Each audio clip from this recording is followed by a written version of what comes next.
Assalamualaikum warahmatullahi wabarakatuh guys. Tentunya salam sejahtera untuk kita semuanya, untuk sahabat-sahabatku yang ada di seluruh pelosok penjuru dunia. Oke guys, kemarin kita sudah melaksanakan tugas kita sebagai warga negara, yaitu memilih calon presiden kita dan wakil presiden kita dan para calon dewan perwakilan kita di DPR, DPR RI, DPRD, DPD. Dan semoga kita berharap ada perkembangan baik ke depannya untuk negara kita dan untuk kehidupan kita sebagai warga negara Indonesia, guys. Jadi fenomena pilpres dari sebelum memasuki kancah masuk ruang kampanye, tentunya kita disibukkan sebelumnya adalah bagaimana kita mencari seorang figur yang bisa atau dapat menggantikan posisi presiden sebelumnya, yaitu Pak Jokowi. Semua orang sibuk, otaknya, matanya, telinganya mencari figur-figur yang cocok untuk menjadi pemimpin kita sebelum pesta politik. Ya kan, tentunya semua baik warga negara maupun partai-partai politik semua mencari calon-calon presidennya. Iya kan. Tentunya di kita juga sebagai warga negara punya keinginan, punya harapan. Barangkali si A, si B, si C bisa layak menjadi seorang presiden. Tapi kita sedang tidak bicara tentang si A, si B, si D untuk menjadi calon presiden ya guys. Nah, fenomena yang terjadi pada saat ini, tahun ini, pilpres tahun ini yang begitu sangat mencengangkan. Begitu kita lihat, quick count menunjukkan rata-rata itu kubu dari 02 itu mendapatkan 58% suara. Ya kan? Wah, itu fantastis banget. Dan tentunya kita melihatnya itu suatu kejadian yang begitu luar biasa gitu guys. Artinya pemilu tidak pakai diulang-ulang lagi 2 kali, walaupun ini quick count mungkin kita berharapnya tidak ada 2 kali, karena 2 kali itu perlu anggaran yang ekstra tentunya untuk melakukan atau membuat kembali pemilu atau pemilihan kembali di putaran kedua. Dan tentunya para petugas-petugas yang ada di TPS pun begitu. Mereka juga berharap jangan sampai 2 kali. Gitu lah. Apa kata mereka? Capek. Capek gitu. Capek banget. Ya, pokoknya kita sebagai warga negara ya, yang tahu banyak tentunya riak-riak di bawah. Bagaimana kondisi di bawah? Tapi orang-orang elit yang di atas sana tahu kan? Mereka hanya dapat laporan dari bawahan mereka bagus-bagus saja. Sedangkan di bawah, kita ini di bawah luar binasa. Banyak sekali riak-riak. Apalagi kita kan di garis bawah ini sebagai warga negara, rakyat. Bagaimana para elit bermain kita lihat di televisi, di media sosial, dan lain-lain sebagainya.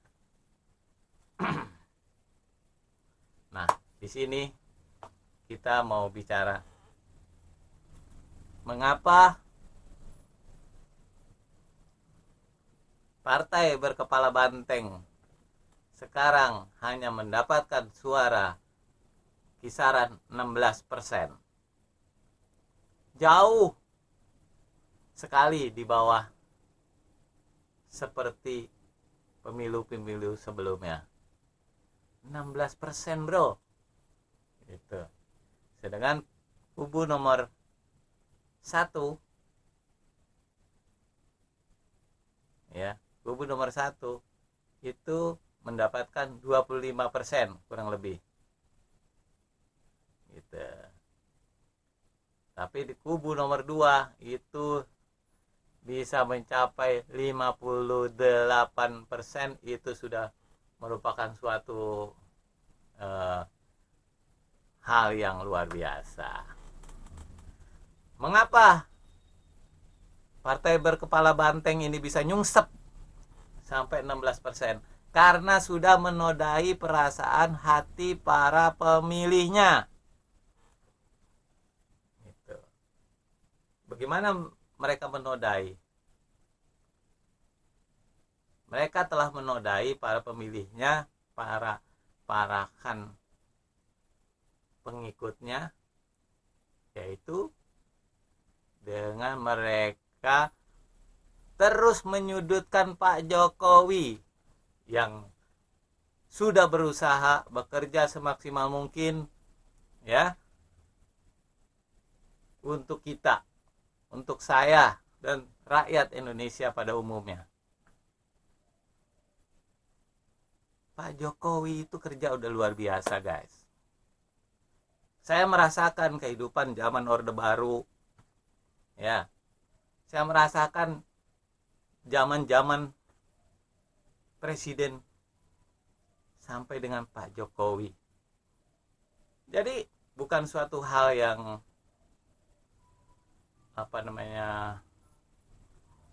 yang buat saya itu adalah suatu membanding-bandingkan presiden sebelumnya. Lah, memang jelas Pak Jokowi itu kerja bagus. Mereka yang membenci Pak Jokowi karena kebijakan Pak Jokowi membuat mereka tidak bisa melakukan hal-hal yang biasanya apa itu? Waktu Pak Jokowi jadi gubernur, ya, banyak orang-orang di pemerintahan itu justru benci dengan Pak Jokowi waktu jadi gubernur. Kenapa? Mereka sudah sulit mendapatkan plus-plus, ya, dari jabatan mereka, ya kan? Dari tingkat kelurahan, kecamatan, wali kota, dan tetek bengek. Yang biasa mereka, umpamanya kita membuat KTP saja, walaupun langsung tidak langsung, sebenarnya mereka mengharapkan dapat uang dari warga, dari masyarakat. Tapi sekarang mereka sulit. Kenapa? Karena di eranya Pak Jokowi itu ketat. Itu waktu zaman gubernur. Dan sekarang zamannya Pak Jokowi jadi presiden, itu luar biasa lagi. Karena banyak orang-orang yang merasa dengan kepemimpinannya Pak Jokowi ini, mereka tidak bisa berbuat sekendak hati menggunakan jabatannya. Nah, keuntungan buat kita sebagai warga negara adalah terlindungi dengan kinerja Pak Jokowi yang berusaha untuk meringankan beban rakyat. Mereka mungkin yang orang-orang kaya mungkin tidak begitu merasakan efeknya, tapi kami sebagai warga negara yang di bawah, ya, nggak usah orang lain, saya merasakan sendiri hasil karya kerja Pak Jokowi. Itu luar biasa. Nah, disinilah banteng sudah menyakiti hati dan perasaan daripada para pengusung Pak Jokowi. Makanya sekarang Banteng banyak ditinggalkan oleh pemilihnya. Ya kan? Di Jawa Tengah suaranya berapa? Ya kan? Dia sendiri kan? Berarti banyak ditinggalkan di sana juga. Gitu. Jadi Banteng ini sudah menyakiti hati dan perasaan para pemilih Pak Jokowi. Karena Pak Jokowi sudah tidak mencalonkan lagi. Kemana suara Pak Jokowi? Ya lari. Suara Pak Jokowi tidak lagi memihak ke Banteng. Maka suara Pak Jokowi, suara-suara pendukung Pak Jokowi tumpah ke Pak Prabowo, termasuk saya.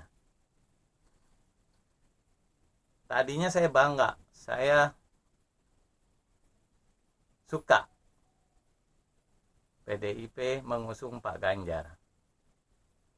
Tapi dengan berjalannya waktu, ada penggiringan seakan-akan Pak Jokowi melakukan suatu hal yang membuat partai itu tidak nyaman. Maka kami sebagai pengikut Pak Jokowi kecewa dengan PDIP. Harusnya di masa-masa kampanye pemilu, Partai Kepala Banteng ini harus mengedepankan program kerja Pak Ganjar, jangan justru menyudutkan Pak Jokowi. Akhirnya sekarang kan beberapa orang dari anggota PDIP lari toh, nyebrang toh ke kubunya Pak Prabowo. Itu contoh. Maka nyungseplah suaranya Kepala Banteng. Apalagi ditambah dengan omongan-omongan yang menyebabkan menyakiti perasaan orang-orang tua yang sudah kemarin viral diucapkan oleh salah satu calon wakilnya. Walaupun sudah diklarifikasi, itu sudah terlanjur menyakiti. Jadi seakan-akan mudah sekali untuk mengklarifikasi. Sekarang ngomong sembarangan, besok klarifikasi. Terus kemarin bergulir bahwasanya demokrasi sudah apa tuh gelap gitu. Demokrasi sudah gelap. Apa kemarin tuh kalau kata Pak Anu tuh? Demokrasi udah gelap. Bro, kemana aja bro? Boleh dibandingin zamannya Pak Jokowi sama zaman dulu. Zaman Pak Jokowi ini demokrasi sekali. Orang ngomong sembarangan, Pak Jokowi nggak langsung tangkep tuh orang. Enggak. Pak Jokowi cuek-cuek aja dikatain dia apapun. Kalaupun ada reaksi, kan bukan Pak Jokowi secara langsung. Ada relawan. Ya wajar lah relawan sakit hati. Kalau capresnya atau orang yang dia kagumi dijelek-jelekin. Gitu loh. Nah sekarang kita sakit hati. Sakit hati kenapa? Loh kok Pak Jokowi dijelek-jelekin? Apalagi ini di masa-masa capres.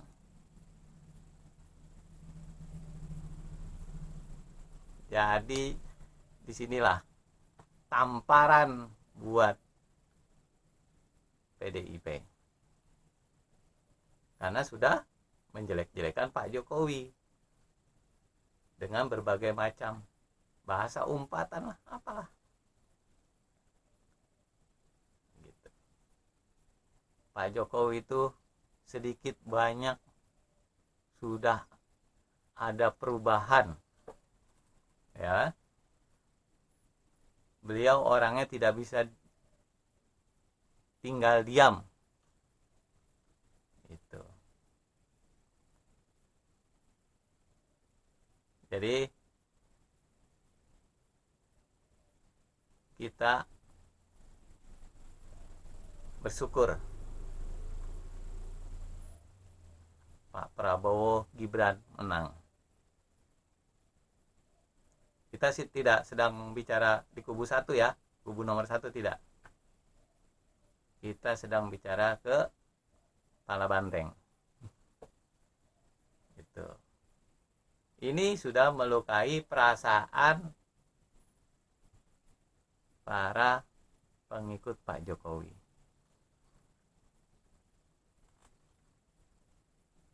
Semakin Pak Jokowi disakiti, semakin hancur Pala Banteng. Oke, gitu aja. Jadi suara rakyat adalah suara apa yo? Suara yang menentukan nasib partaimu. Nasib partaimu ada di rakyat. Kamu punya partai, nggak punya rakyat, nggak punya masa, kamu nggak punya kursi. Kamu mau kasih itu calon yang sebagus apapun, tapi kalau tidak ada rasa yang cocok untuk warga negara atau rakyat, tidak akan terpilih. Karena itu menurut partaimu saja, gitu, bukan menurut kami. Jujur saya itu sebenarnya sebelum Pak Jokowi disakiti, kami sudah senang dengan Pak Ganjar, gitu. Tapi berjalannya waktu, semua bisa berubah karena tingkah pola partainya. Oke. Terima kasih. Wassalamualaikum warahmatullahi wabarakatuh. Bye.